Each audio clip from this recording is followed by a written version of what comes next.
இன்றும் கூட விசுவாசிகளாய் ரட்சிக்கப்பட்டு தேவனுடைய பிள்ளைகளாக இருக்கிற நாம் ஒவ்வொரு நாளும் வேத வாக்கியங்களை வாசித்து இயேசுவை தேவனை பார்க்கிறதுனால நாம் ஒவ்வொரு நாளும் மகிமையின் மேல் மகிமை அடைந்து மறுரூபப்படுகிறோம் என்று அந்த வசனத்தை நான் உங்களுக்கு வாசிக்கிறேன். 2 கொரிந்தியர் 3:17-18. கர்த்தரே ஆவியானவர், கர்த்தருடைய ஆவி எங்கேயோ அங்கே விடுதலையும் உண்டு. நாம் எல்லாரும் திறந்த முகமாய் கர்த்தருடைய மகிமையை கண்ணாடியிலே காண்கிறது போல கண்டு, அதாவது பைபிள் வாசிக்கும்போது கர்த்தருடைய மகிமையை கண்ணாடியில் பார்க்குற மாதிரி பார்த்துடுறோமா? எப்படி நீங்கள் பைபிள் வாசிக்கிறப்ப கர்த்தருடைய மகிமையை கண்ணாடியில் பார்க்குறது மாதிரி பார்க்குறீங்களாம். அப்போ பைபிள் வாசிக்காமல் இருந்தால் எப்படி இருக்கும்? அப்போ பைபிள் வாசித்தாதானே கர்த்தரை பார்க்குற மாதிரி பார்க்க முடியுது. அப்படி நம்ம எல்லோரும் திறந்த முகமாய் கர்த்தருடைய மகிமையை கண்ணாடியிலே காண்கிறது போல கண்டு, ஆவியாக இருக்கிற கர்த்தரால் நமக்குள்ளே நம்ம இயேசுவை ஆண்டவராக ஏற்றுக்கொண்டு ரட்சிக்கப்பட்டிருக்கிறோமே, அப்பொழுது நமக்குள்ளே வந்த பரிசுத்த ஆவியால் அவருடைய சாயலாகத்தானே மகிமையின் மேல் மகிமை அடைந்து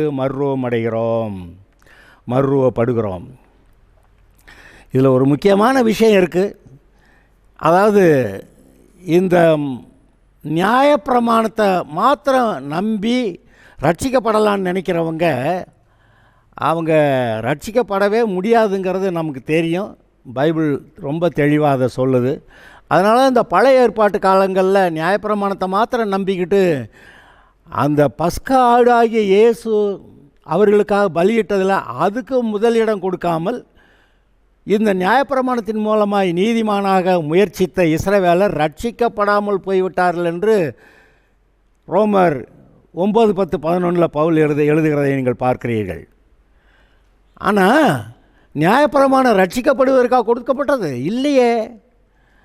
நியாயப்பிரமாணம் இருந்தால் அதை கடைப்பிடிச்சா கர்த்தரை விட்டு விலகாமல் இருக்கலாம். ஆனால் ரட்சிக்கப்படுறதுக்கு பஸ்காவாகிய இயேசு, அவருடைய ரத்தம், அந்த பலியிடுதல், அதை விசுவாசிக்கணும். ஆக்சுவலாக பலியிடுதல் எங்கே ஆரம்பிச்சது? ஆதாம்கிட்ட ஆரம்பிச்சது. அந்த 10 கற்பனைகள் நியாயப்பிரமாணம் எங்கே ஆரம்பித்தது? மோசேக்கிட்ட ஆரம்பித்தது. அப்போ நியாயப்பிரமாணத்தினால ரட்சிப்புன்னா அப்போ ஆதாம் காலத்தில கொடுக்கப்பட்டிருக்கணும், அங்கே கொடுக்கலை. இந்த ஆளுக மோசேயோடைய காலத்தில் கர்த்தரை விட்டு விலகி போய் கன்றுக்குட்டி செய்ய போனதுனால, ஏன்டா பைத்தியக்காரத்தனமாக இருக்கிறீங்க அப்படி சொல்லிட்டு கர்த்தரை விட்டு விலகி போகக்கூடாது அப்படிங்கிறதுக்காக 10 கட்டளைகளை கர்த்தர் கொடுத்தாரு. 10 கட்டளை பின்பற்றவன் கர்த்தரை விட்டு விலகி போக மாட்டான். ஆனால் அதுக்கு முன்னாடி அவன் இயேசுவை ஆண்டவராக ஏற்றுக்கொண்டு ரட்சிக்கப்பட்டிருக்கணும். ஏன்னா ஆதாம் இடத்துல ஆரம்பித்த ரத்தம் சிந்துதலாகிய பலி செலுத்துதல், இயேசு தேவ ஆட்டுக்குட்டியாக வருவார்னு ஆரம்பித்த அந்த காரியம் எங்கே முடிஞ்சது? ஆதாமிலேருந்து 4000 வருஷம் கழித்து இயேசு வருகிறார். இயேசு சிலுவைக்கு போகிறார். தேவ ஆட்டுக்குட்டியாக, பஸ்கா ஆட்டுக்குட்டியாக இயேசு சிலுவைக்கு போகிறார். அங்கே போய் பாடுபட்டு ரத்தம் சிந்தி ஜீவனை கொடுத்து 3ஆம் நாள் உயிர்த்தெழுந்தார். அதில் தான் ரட்சிப்பு. அந்த இயேசுவை தேவனுடைய குமாரன் என்னுடைய பாவங்களுக்கு பரிகாரம் செய்தார் என்று அதை விசுவாசிக்கிறதுனாலே தான் ரட்சிப்பு உண்டாகிறது. நியாயப்பிரமாணத்தை பின்பற்றுகிறதுனால இல்லை. அதனால தான் இந்த 17வது வசனம், கர்த்தரே ஆவியானவர், கர்த்தருடைய ஆவி எங்கேயோ அங்கே விடுதலையும் உண்டு. நியாயப்பிரமாணத்தினால விடுதலை இல்லை, ஆனால் கர்த்தருடைய ஆவியினாலே விடுதலை உண்டு. ஏன் நம்ம கர்த்தருடைய ஆவி நேராக வந்துட மாட்டாரா? இல்லை, இயேசுவை ஏற்றுக்கிட்டால் தான் வருவார். இயேசுவை ஏற்றுக்கொண்டவர்களுக்கு மட்டுமே பரிசுத்த ஆவியானவர் வருகிறார். அந்த பரிசுத்த ஆவியானவர் வந்தால் விடுதலையும் உண்டு. அது மாத்திரமல்ல, நீங்கள் ஒழுங்காக பைபிளை வாசிக்கும்போது, டெய்லி பைபிளை வாசிக்கும்போது பரிசுத்த ஆவியானவர் உங்களுக்குள்ளே இருந்து தேவனை பற்றிய வெளிப்பாட்டை கொடுக்கறதுனால தேவனை நீங்கள் அதிகமாக நன்றாக பார்க்கிறீர்கள். நீங்கள் அவரை எவ்வளவுக்கு நன்றாக பார்க்கிறீர்களோ அந்த அளவுக்கு நீங்களும் மகிமையின் மேல் மகிமை அடைந்து மறுரூபப்படுகிறீர்கள். இது விளங்குச்சா? ரட்சிக்கப்பட்டு இயேசுவை ஆண்டவராக ஏற்றுக்கொண்டு ரட்சிக்கப்பட்டு ஒழுங்காக பைபிள் வாசி கர்த்தரை பற்றி நல்லா புரிந்து கொண்டு வர நீங்கள் அவரை போலவே மகிமையின் மேல் மகிமை அடைகிறீர்கள். சந்தோஷந்தானா? ஒழுங்காக பைபிள் வாசிக்கலாமா? பைபிள் வாசி ஒரு வாரம் ஆச்சு, இல்லை கோயிலுக்கு போன ஒரு பாடு அப்புறம் அடுத்த வாரம் தான் போய் பைபிள் படிக்க பார்க்கணும்? இல்லைங்க.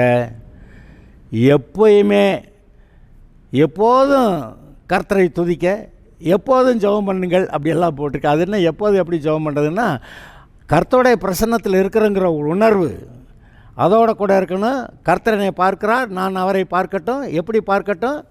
என்னை கண்டவன் பிதாவை கண்டான் இயேசு சொல்கிறாரு. இயேசுவை பார்க்கலாம். இயேசுவை எங்கே பார்க்கறது? அவர் 2000 வருஷத்துக்கு முன்னாடி வந்துட்டு போயிட்டார். ஆனால் இப்பொழுது இயேசுவை பற்றிய காரியங்கள் பைபிளில் எழுதியிருக்கிறது. இயேசுவை கண்டால் நீங்கள் பிதாவை கண்டீர்கள்.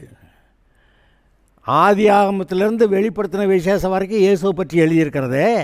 இயேசுவை கண்டால் பிதாவை கண்டீர்கள், என்னை கண்டவன் பிதாவை கண்டான் அப்படிங்கிறாரு.